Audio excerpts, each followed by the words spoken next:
Hey there, Joel here, and welcome to this online class. Today we are going to talk about fractions and decimals, and this is the part 3 video of this entire chapter. If you haven't watched the previous 2 videos, then I will link them in the description box. Go ahead and watch them first.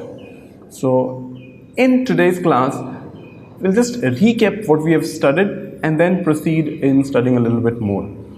So we said that a fraction is characterized or grouped in 3 types. One is a proper fraction, the other one is improper fraction, and the third one is mixed fraction. A proper fraction is written something like this, where the numerator is smaller and the denominator is bigger. In improper fraction, it is just the opposite. Numerator is bigger and denominator is smaller.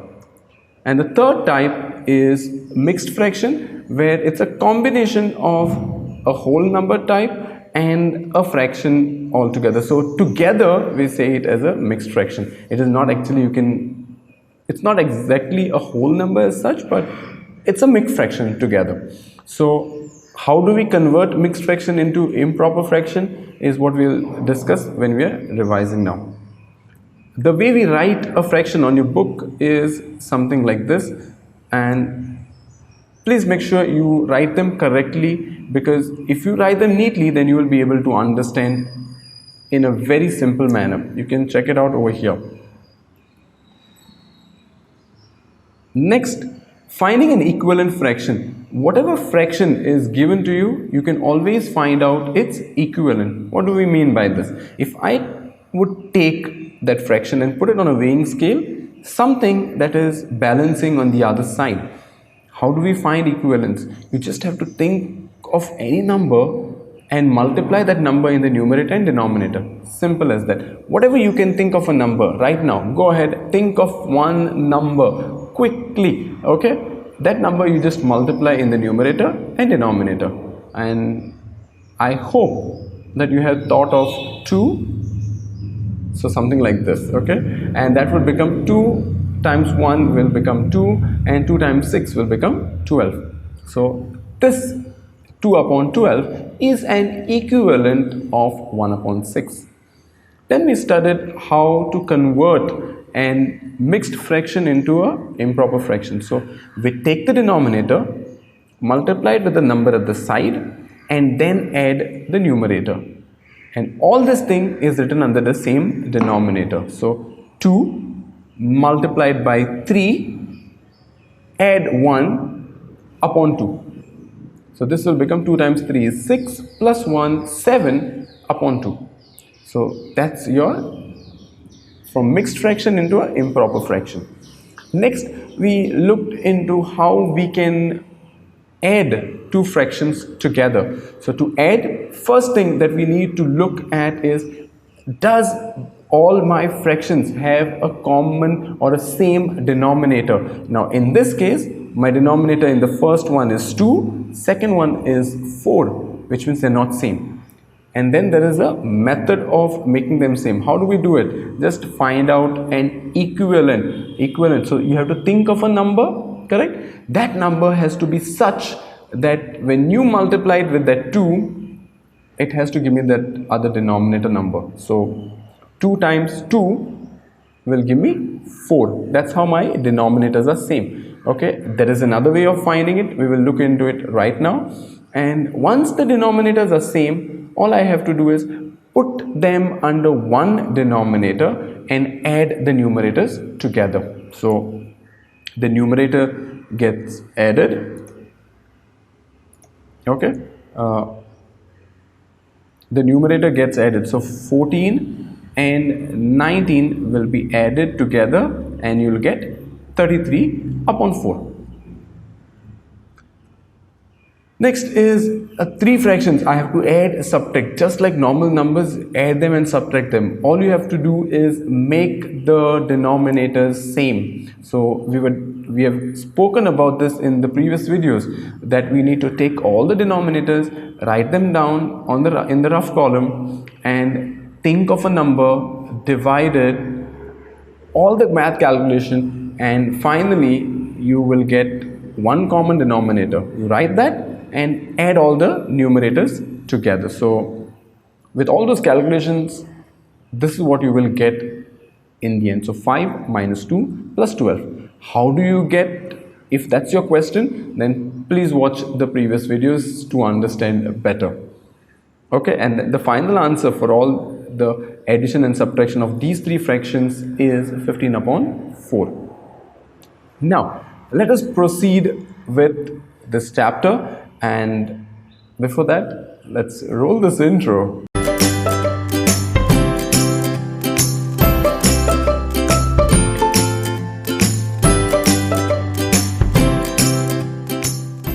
So, I have a number which is 5468.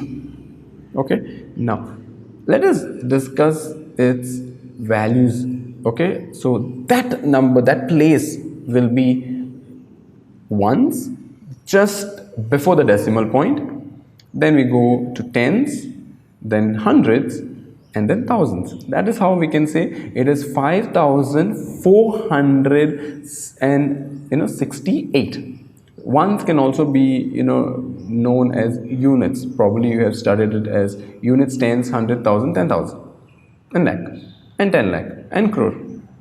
Okay, so remember this. Okay, ones, tens, hundreds, thousand.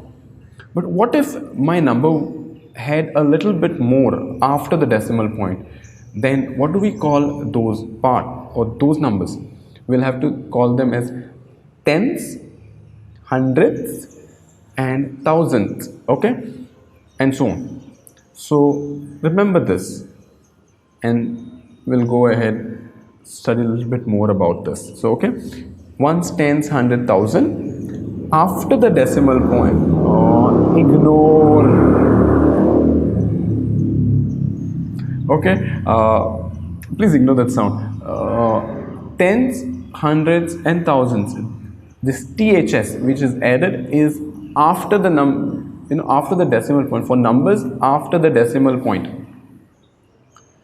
Okay, write the place value of 2 in the following decimal numbers. So all you have to do is remember this, whatever I will discuss right now, and find out where exactly is 2 in the first case, second, third, fourth, and fifth. You can try it out and write it down. So in the first case, let me do one for you. So the first case, the decimal point is there and the 2 is just before that, right? So which is ones. So in the first case, the place value for 2 is ones. The second one, you will have to find out. Third one, you will have to check and do that and write it down on your notebook to learn better.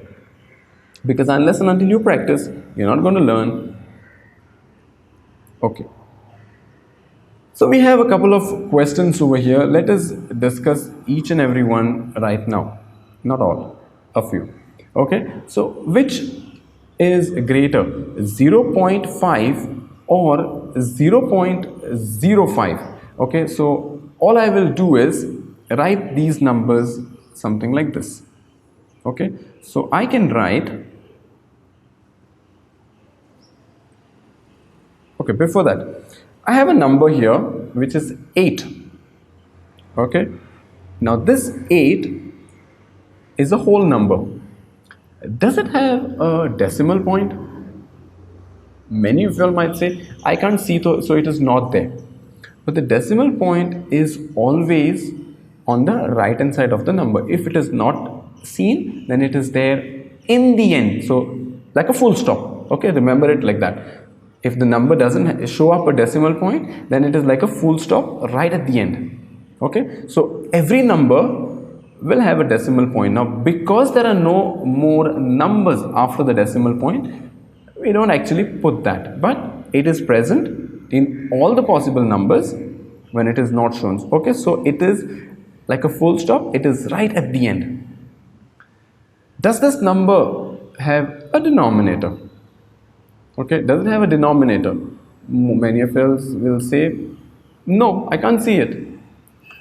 every number does have a denominator, and that denominator is right below. Okay, so it is 8 upon 1. Okay, now whenever we are talking about these numbers 0.5, okay, which also means let me write it for you over here.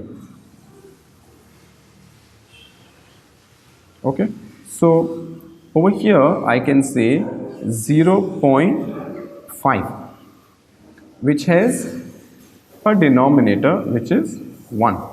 Where is the decimal point for this one? It is right here. Okay, so I got two numbers now, one in the numerator, one in the denominator, and the decimal points are seen now. So if I want to move decimal points, I can move the decimal points. Method is very simple. All I will do is, if I move my decimal points towards the right hand side in the numerator, same has to happen in the denominator.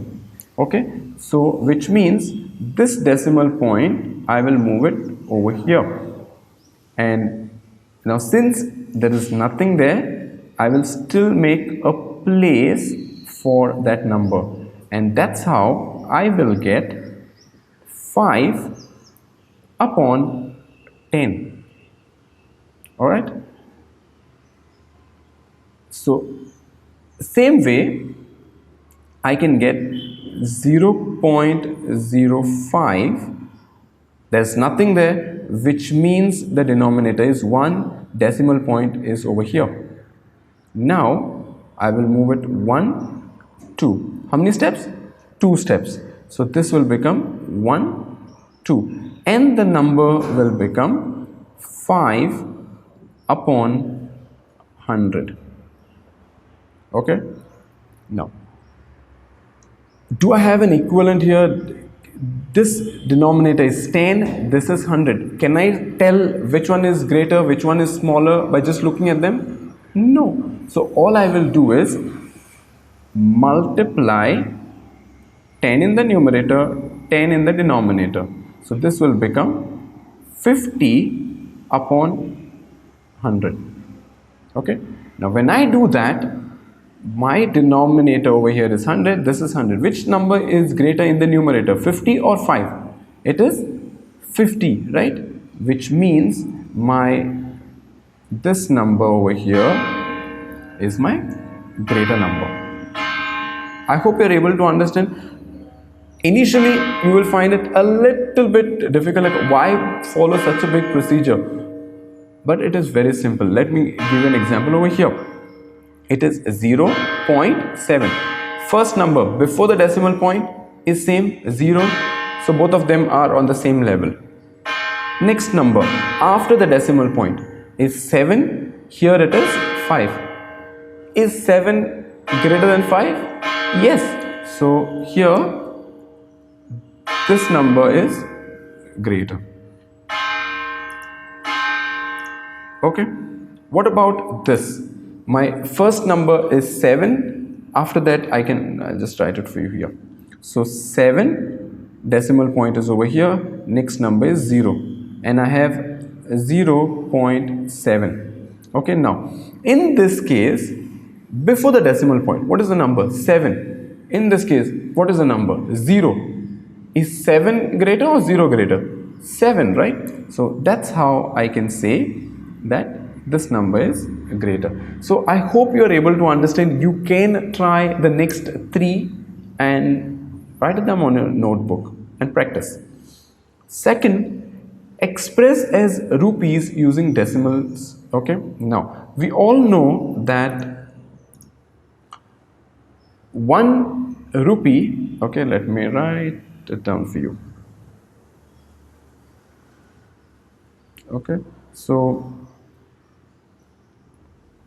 1 rupee, please excuse my handwriting, it just gets difficult to write it over here, is equal to 100 paise.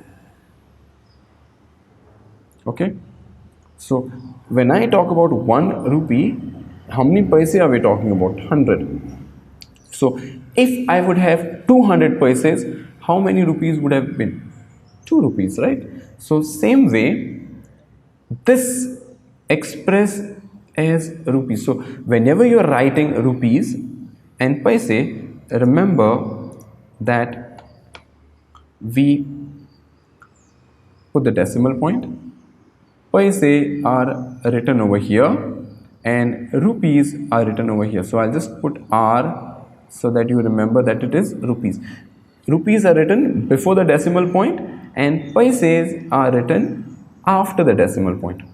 So when I say 7 paise, where will I write? I will have to write it from here, right? So I don't have any rupees, so 0 point, are they 70 paise? No, 7 paise, right? So here also 0 and then this will be in rupees. Okay, second is 7 rupees 7 paise, so this would become, just clear this, 7 rupees 7 paise, right? So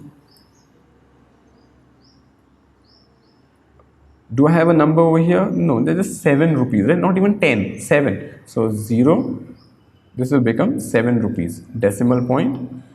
Number before the decimal point will be, when you're talking about money, then number before the decimal point will become rupees.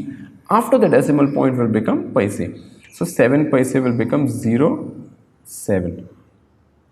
I hope you are able to understand what's going on here.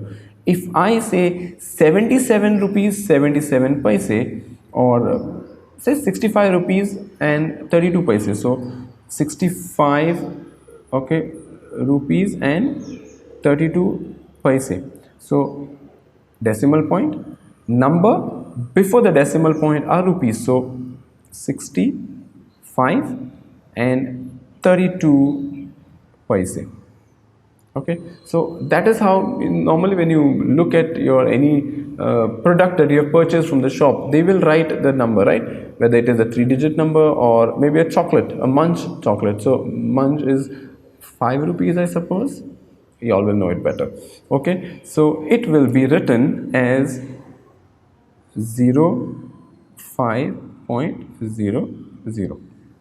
Okay, maybe you are going to the shop and buying milk and then you just purchase one bag, okay, one packet, so it might be 25 rupees and 50 paise. Okay, so 25 rupees 50 paise, and most of the times your shopkeeper will take 26 rupees from you and then say 50 paise nahi.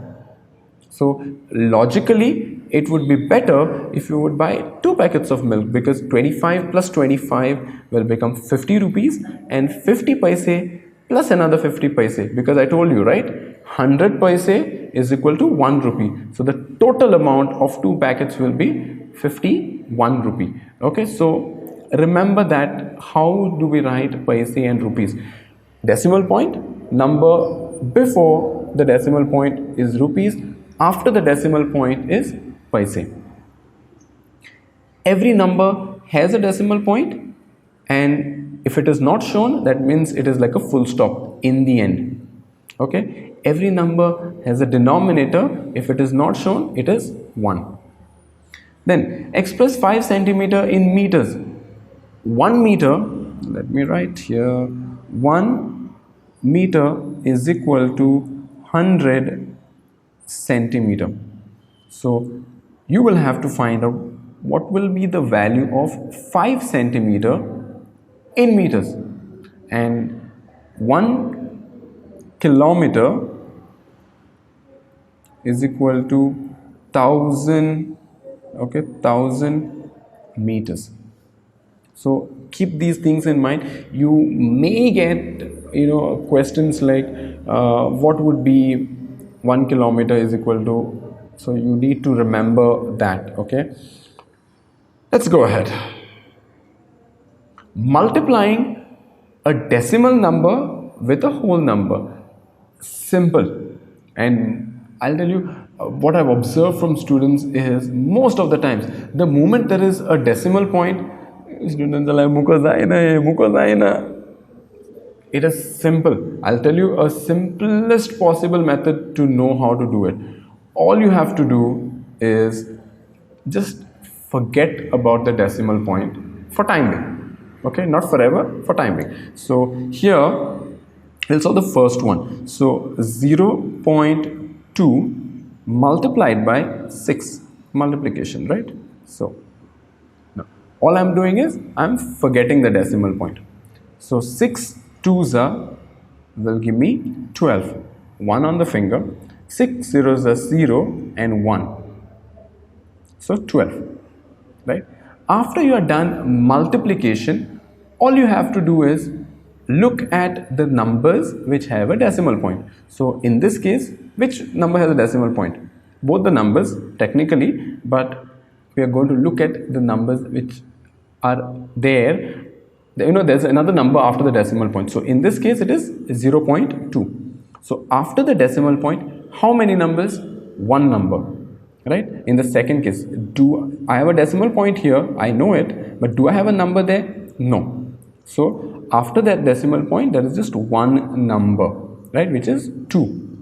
Now this number you have to keep in mind, okay? And for your answer, you put your decimal point in such a way that after the decimal point there's just one number. So in this case, can I put the decimal point over here? If I put it over here after the decimal point, how many numbers do I have? 2 numbers. It's not going to work. Can I put the decimal point here? After the decimal point, one number. So it is correct. So the answer to 0.2 multiplied by 6 is nothing but 1.2. Let us take another example. 8 multiplied by 4.6. So we'll multiply that. 4.6 and 8. Also remember that it is always good to write more numbers on top and the smaller numbers down. It just reduces your steps of multiplication. Okay, so here 4.6 are 2 numbers, 8 is 1 number, right? So write 4.6 on top and 8 down when you're multiplying. So this will become, for time being, what are we doing? Forgetting the decimal point. So 8 6 are 48. So 8, 4 on top. Okay, now 32 and 32, 33, 34, 35, 36. So this is what I got. Now check for all the decimal points and the numbers after that. So in the first case, the first number, it is 4.6, right? So after the decimal point, I have one number. Do I have any number after the decimal point for 8? No. So I will put my decimal point in such a way that after the decimal point, there's just one number. So it will be over here. So the answer is 36.8. I hope you are able to understand. You can try out the next few problems that are there, because if you practice, you will learn. Next is when you have numbers which are 10, 100, 1000, 10,000, what do? I can solve it in a normal way. 1.3 multiplied by 10. Okay, so then I will do 0, 3 is a 0, 0, 1 is a 0, plus 1, 3 is a 3, 1, 1 is a 1, and then I'm going to add them, and after the decimal point, one number, so my number will come right here. So my answer is 13. Okay, now such a long procedure, right? When you are multiplying 10, 100, 1000, multiples of 10, all you have to do is just forget about that 0 and just write down this entire answer as 1.3. So what are we doing? Forgetting the decimal point. So 13 ones is 13, right? I have forgotten the 0 also, so I will put that 0. Okay, and now let me go and put the decimal point. After the decimal point, how many numbers? One number. Put the decimal point in such a way that after that there is one number. Let us take another example. So 36.8, right? So this would become 36, okay, or 368, because we're forgetting the decimal point, right? And there is another 0. Now what are we doing? We are going to put the decimal point after wherever there's after one number, that, right? So 368.0. So after the decimal point there is one number. So I hope you are able to understand what's going on. Another much more simpler method of doing these is, whenever you're multiplying multiples of 10, all I will do is move the decimal point towards the right hand side. Okay, this is something that you will have to remember. Okay, when you're multiplying with 10, 100, decimal point moves towards the right hand side. If you are dividing, then it moves towards the left hand side. So dividing part will come later, but right now just remember that if I am multiplying 10, how many zeros are there? 1 0, right? So move this decimal point one step. Over here also, how many zeros are there? 1 0, right? So move it one step. If I want to do this part of calculation, I will move how many zeros? 2 zeros, so 2 places. So this would become 1 and 2, and the number would become 156 and 2 zeros. So the number is 156 and 2 zeros. So 15,600. Similarly over here, multiplying 10. So 1 0, move it one place. So this would become 0.8. Alright.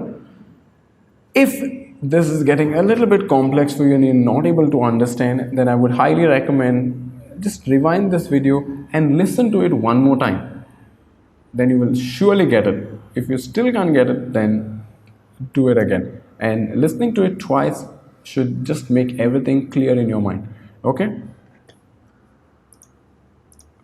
Then let us go ahead with the next problem. Now here we are dividing 0.4 divided by 2.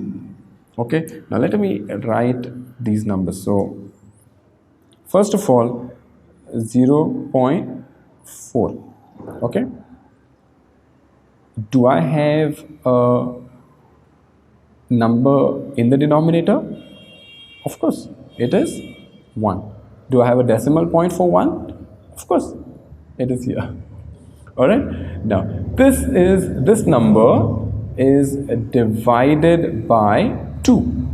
Now in the previous video I told you most of you don't like to divide, so the best way is change the division into multiplication. So all I will do is change the division sign into multiplication sign, and when I do that, what I have to do? This number will be reciprocated. So 2 upon 1 is actually going to become 1 upon 2. Okay? Now, what is going to happen?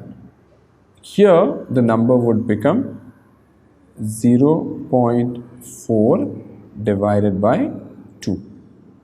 Okay? Or upon 2. Now, can I cancel this? Yes.